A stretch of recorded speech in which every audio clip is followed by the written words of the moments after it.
Hi అండి, నా పేరు పూర్వి. ఈరోజు నేను పల్లీల చట్నీ చేస్తున్నాను. ఇడ్లీకి, దోశకి రెండింటికి పనికొస్తుంది. సో ముందుగా నేను పల్లీలని రోస్ట్ చేసుకుంటున్నాను. అలాగే దాని కొరకి కొద్దిగా చింతపండుని కూడా నానబెట్టేశాను. సో మంచిగా రోస్ట్ అయిపోయాయి. ఇలా ప్లేట్లో తీసేసుకున్నాము. ఇప్పుడు మనము గ్రీన్ చిల్లీస్, పుదీనా వేయించుకున్నాము. కొంచెం ఆయిల్ వేసుకుని గార్లిక్ కూడా వేసేస్తున్నాము. ఇది కొంచెం మంచిగా మనము వేయించుకున్నాము.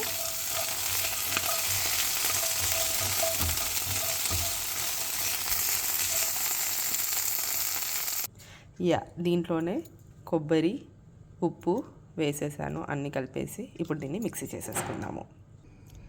చట్నీ ఇలా రుబ్బేసానండి. సో ఇప్పుడు దీనికి తాలింపు వేసేద్దాము. మళ్ళీ స్టవ్ ఆన్ చేసేసాను.